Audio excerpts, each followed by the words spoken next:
children of the mist. The man who takes the liberty to live is superior to all the laws, by virtue of his relation to the lawmaker. That is active duty, says the Vishnu Purana, which is not for our bondage. That is knowledge which is for our liberation. All other duty is good only unto wariness. All other knowledge is only the cleverness of an artist. It is remarkable how few events or crises are in our histories, how little exercised we have been in our minds, how few experiences we have had. I would fain be assured that I am growing apace and rankly, though my very growth disturb this dull equanimity, though it be with struggle through long, dark, muggy nights or seasons of gloom. It would be well if all our lives were a divine tragedy even, instead of this trivial comedy or farce. Dante, Bunyan, and others appear to have been exercised in their minds more than we. They were subjected to a kind of culture such as our district schools and colleges do not contemplate. Even Mohammed, though many may scream at his name, had a good deal more to live for, aye, and to die for, than they have commonly.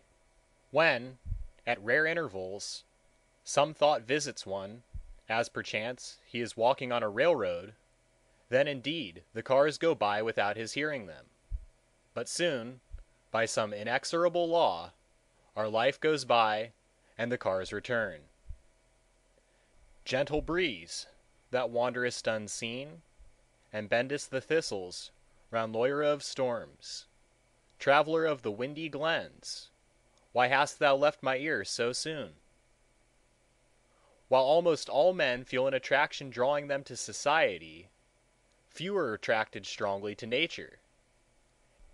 In their reaction to nature, men appear to me, for the most part, notwithstanding their arts, lower than the animals.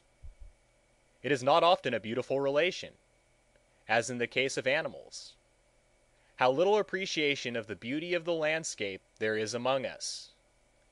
We have to be told that the Greeks called the world beauty or order, but we do not see clearly why they did so, and we esteem it at best only a curious philological fact.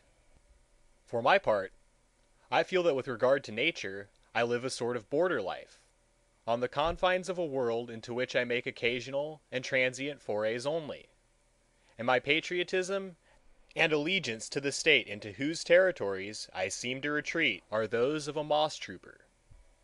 Unto a life which I call natural, I would gladly follow even a will-o'-the-wisp through bogs and sloughs unimaginable, but no moon nor firefly has shown me the causeway to it. Nature is a personality, so vast and universal that we have never seen one of her features. The walker in the familiar fields which stretch around my native town sometimes finds himself in another land than is described by their owner's deeds, as it were some faraway field on the confines of the actual Concord, where her jurisdiction ceases, and the idea which the word Concord suggests ceases to be suggested. These farms which I have myself surveyed, these bounds which I have set up, appear dimly still, as through a mist, but they have no chemistry to fix them. They fade from the surface of the glass, and the picture which the painter painted stands out dimly from beneath. The world with which we are commonly acquainted leaves no trace, and it will have no anniversary. I took a walk on Spaulding's farm the other afternoon.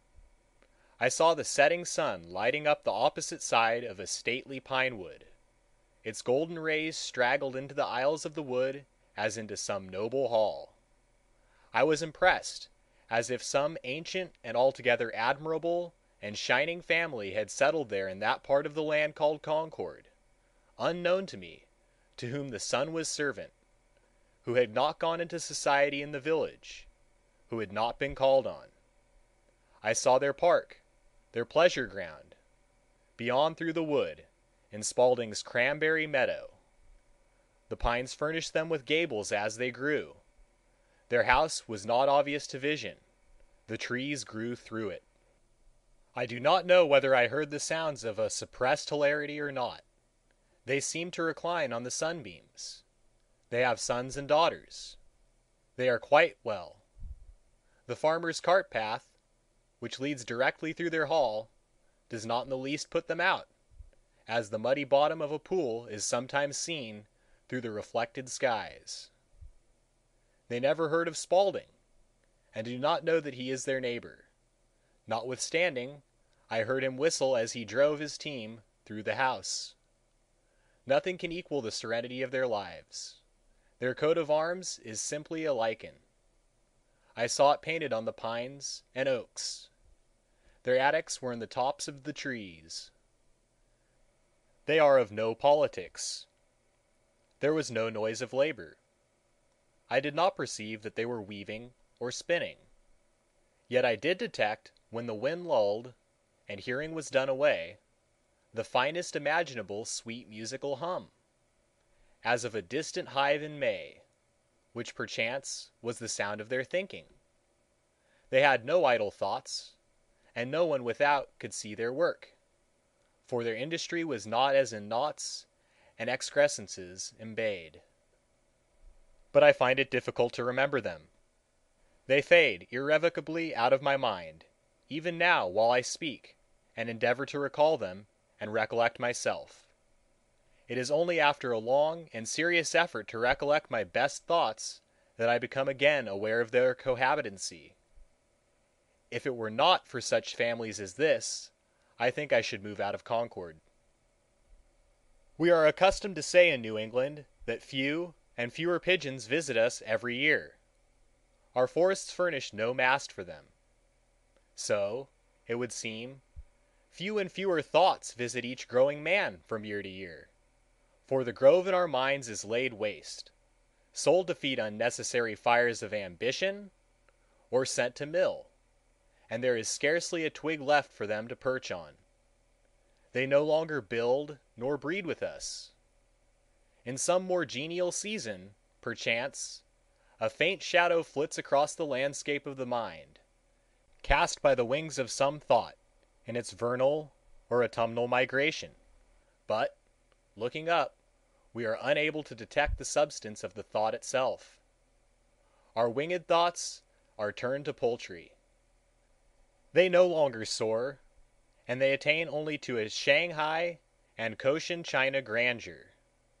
Those great thoughts, those great men you hear of. We hug the earth. How rarely we mount! Methinks we might elevate ourselves a little more. We might climb a tree, at least. I found my account in climbing a tree once. It was a tall white pine on the top of a hill, and though I got well pitched, I was well paid for it, for I discovered new mountains in the horizon which I had never seen before. So much more of the earth and the heavens. I might have walked about the foot of the tree for 80 years and 10, and yet I certainly should never have seen them. But above all, I discovered around me—it was near the end of June—on the ends of the topmost branches only, a few minute and delicate red cone-like blossoms, the fertile flower of the white pine looking heavenward.